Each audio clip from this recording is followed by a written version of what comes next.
अन्य आश्रय बिल्कुल नहीं होना चाहिए, कभी गुणाभिमान नहीं होना चाहिए। किस बात का गुणाभिमान? बहुत जल्दी आप भगवदानंद में डूब जाएंगे। इसमें हम ये नहीं कह रहे कि आपको कोई प्रयास करना है। एक है केवल सुलझने का विषय है इसमें, एक है केवल मुझे दृढ़ विश्वास प्रभु पर, प्रभु की कृपा पर, प्रभु की शरणागति पर कि मुझे भगवत प्राप्ति होगी। शांत। दूसरा, मुझे कभी किसी अन्य का आश्रय नहीं लेना। आएंगे ऐसे अवसर, आपको प्रलोभन आएंगे, आपको भय आएंगे, दोनों बातें आएंगी जो आपको आश्रय से हटाने की चेष्टा करेंगे, लेकिन आपको न प्रलोभन में और न भय में। भारी से भारी भय और कोई कह रहा कि तुम चिंता मत करो मैं हूं, या तो तुम्हारे अंदर दृढ़ निश्चय होना चाहिए कि मेरे राधा वल्लभ लाल जी मुझे ऐसा संबोधन कर रहे हैं। फिर कोई अगर ये आया कि फलाने जी, अमुक जी हमें ऐसा बोल, अब हम निश्चिंत हुए, तो अंदर ही बैठा है जिसके तुम शरण में हो, जहां से तुम्हारी वाणी स्फुरित हो, वही उसी के पहले वो सुन रहा है, बहुत आराम से वहीं बैठा हुआ। अब उससे क्या चतुराई करोगे? अब वो देख रहा है कि शरणागत, वो मांग कर रहे हैं, नन्यश्चिंतयन् ये जना पर्युपासते, वो ठेका ले रहे थे साम नित्याभियुक्तानंद युगक्षेम। कितना परमानंद का स्वर, इसीलिए हमें परमानंद का अनुभव नहीं हो रहा। इन तीन बातों को अपने लोग बैठ करके विचार करें और इनमें तीन में जो जरा भी दिखाई दे बिल्कुल नष्ट कर दो। वचनों पर विश्वास, शास्त्रों पर विश्वास, महापुरुषों पर विश्वास, जो गुरुजन हमारे आगे इस मार्ग में गए, निश्चित भगवत चरणारविंद की शरणागति के बल से मुझे निश्चित भगवत प्राप्ति होगी। प्रभु के सिवा मेरा कोई आश्रय नहीं है।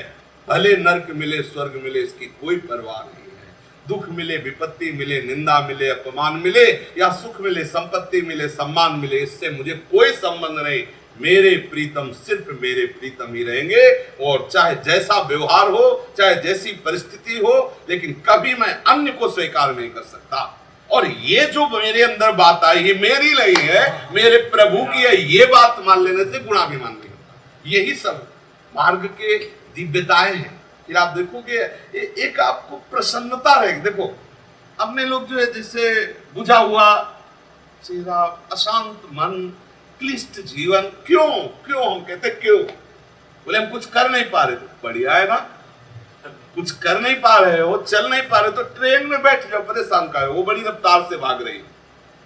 बच्चा चल नहीं पाता तो माँ की गोद में हो जाता, माँ वहीं पहुंचती है जहां उसका लक्ष्य होता है, तो बच्चा बिना किसी प्रयास की गोद में वो माँ का दुग्ध पान करता हुआ और सोता हुआ भी पहुंच जाता है, नहीं पहुंच जाता कई बच्चा के पेट।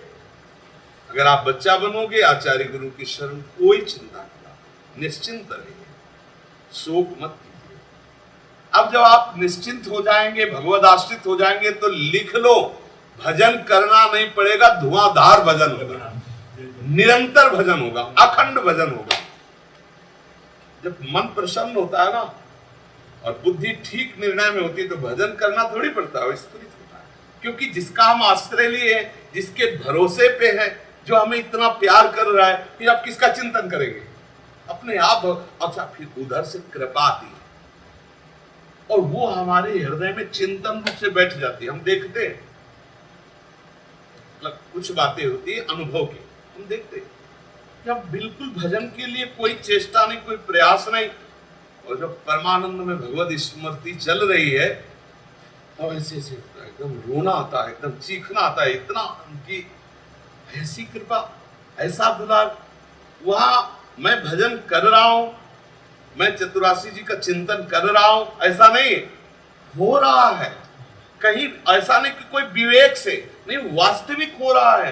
वो केवल उसका आनंद ले रहा है। कितना विश्राम, अब विश्राम। और इसी के लिए तो भगवत कृपा हमें यहाँ लाई है। आप आए हो ऐसा बेईमानी मत करना, आप कुछ कर रहे हो ये भी बेईमानी मत करना। भगवत कृपा लाई, भगवत कृपा करा रही।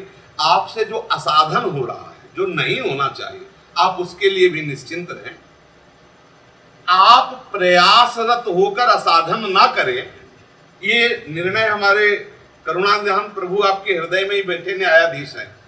यदि आप प्रयास युक्त होकर, उत्साह युक्त होकर के असाधन करते हैं, अपराध करते हैं, पाप करते हैं, तो आपके परमार्थ में वो दीवाल बनकर खड़ी हो जाएगी।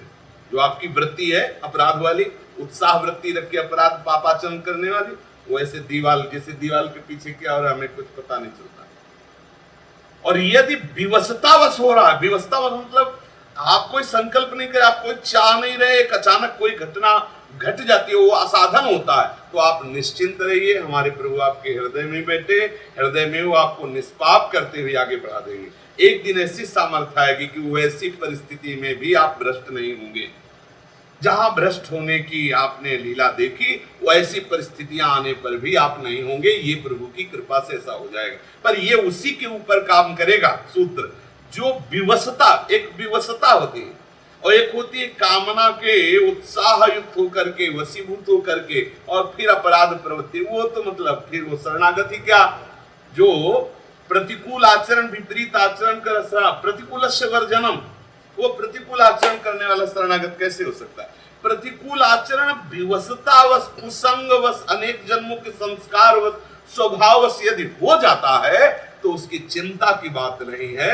हृदय में बैठा हुआ वो परम तत्व निर्विकार करके आपको बल दे, उससे आपकी कोई हानि नहीं होगी, विश्वास करो। इसीलिए आचार्य चरण कह रहे हैं कि तिहारे आगिले पाछले अपराध हरिवंश के बीच, पाछले और आगिले जो चूक हो जाए, आगिले का मतलब हो सकते हैं, इसलिए तो कहा आगिले हो सकते हैं, क्योंकि अनेक जन्मों के संस्कारवश, स्वभाववश हम न संभल पाए, विवशतावश हो जाए तो फिर प्रभु है।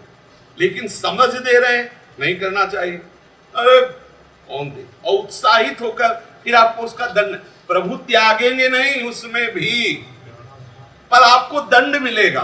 क्या दंड मिलेगा? आपके अंदर जो भगवदानंद है वो ढक जाएगा, कामनाओं की भीड़ लग जाएगी, वो फिर वो कृपा करेंगे और नवीन। जैसे एक दवा काम नहीं करती तो फिर डॉक्टर और पावरफुल देता है। तो प्रभु दो प्रकार की कृपा कर सकते हैं। एक कर सकते हैं कि तुम्हें भरी सभा में अपमानित करवा सकते हैं, जिससे तुम्हारा अहम का पारा एकदम डाउन हो जाए, अंदर का जो मलिन भाव था वो न, ये हो जाता है। जैसे सभा में किसी को डांट फटकार और दंड मिलता है तो बहुत बड़े से बड़े अपराध का समापन हो जाता है। यहां तक शास्त्रों में वर्णन है कि सभा में यदि हम अपनी गलती बता दें और गलती स्वीकार कर ले, सभासदों से क्षमा याचना कर ले, तो वो बड़ा सा बड़ा अपराध भी वो निष्प्रभावित हो जाता है। तो हमारे हृदय में दृढ़ विश्वास रहे, अन्य आश्रय न रहे, गुणाभिमान न हो। आप पड़े रहो वृंदावन धाम में, देखो आपके अंदर होता क्या है, फिर आप देखोगे कि कैसा भगवदानंद स्फुरित होता है। अभी भगवदानंद का स्वाद जिनको नहीं मिला, उन्हीं की दशा होती कि इधर उधर की बातें भटकना, इधर उधर चिंतन करना, चेष्टा करना, नहीं तो और न कछु सुहाय इनको जुगल सेवा, सब कुछ अच्छा ही नहीं लगता। एक बड़े कृपा पात्र सब जन हो, बस अपने इस मन के जाल बुनने की जो वृत्ति है उसको हटा दीजिए। इस श्रीमद राधा सुधा निधि में हटाने के लिए ही जो मांगे की गई, कब ऐसा होगा लाडली जी? हम धीरे धीरे चंदन घर्षण करके फिर आपकी पत्रावली कर, ये जाल बुनना है इधर का, और ये जाल बुनना इधर का कि कब ऐसा होगा कि शब्द स्पर्श रूप रसगंध जनित कौन सी ज्ञानेन्द्रिय के द्वारा या कर्मेंद्रिय के द्वारा हम कहां से, ये बहुत सावधान। जब हम एकांत बैठे तो हमारा यही विषय होना चाहिए, सेवक शरण सदा रहे, अनत नहीं विश्राम, वाणी श्री हरिवंश की। या तो हम प्रभु के नाम का या तो प्रभु की लीला का। कुछ मन नहीं लग रहा तो भी आपका तपस्या भजन चल रहा है, क्योंकि आप भगवद आश्रित हो, आप धामवासी हो। कोई भजन नहीं हो रहा, कोई साधना नहीं हो रही, तो भी आपका तप, आपका साधन, आपका भजन हो रहा है, क्योंकि आप आश्रित हो। मान लो जैसे किसी फैक्ट्री मालिक के ही फैक्ट्री में ऐसा सिस्टम हो कि आप यहीं वास करो, पूर्ण अधीन रहो और यही नौकरी करो, यही सेवा करो, महीने में आपको इतनी अमुक धनराशि मिलेगी। अब वो वहीं रह रहा है और वो निकालने वाला स्वभाव वाला ना हो, स्वार्थी ना हो, तो अब 2 महीने 3 महीने 4 महीने लॉकडाउन में काम नहीं हुआ तो ईमानदार जो मालिक होगा वो बिना काम के आपको पैसा देगा, नहीं देगा।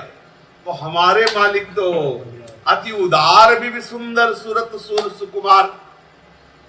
यदि वो हमसे भजन करा रहे, उनकी फैक्ट्री में आ गए, भजन की फैक्ट्री में वृंदावन धाम में भजन करा रहे हैं तो हमें पेमेंट मिलेगी, और यदि भजन नहीं हो रहा तो हम उनकी इस लीला धाम में रह रहे हैं, उनके लिए रह रहे हैं, ये भजन हो रहा है। तुम विश्वास मान लो, आपकी अध्यात्म उन्नति में कोई फर्क नहीं पड़ने वाला, आपकी भगवत प्राप्ति में कोई फर्क नहीं। होता क्या है, जो हम ये कुसंग करते हैं, असत वार्ता करते हैं, असत चिंतन करते हैं, अन्य आश्रय लेते हैं, बस यही सब बिगड़ जाता है, यही सब बिगड़ जाता है। आप पक्का समझ लो, आपके अंतः की स्थिति यहीं से बिगड़ जाती है। इसे सुधार करना। श्री राधा।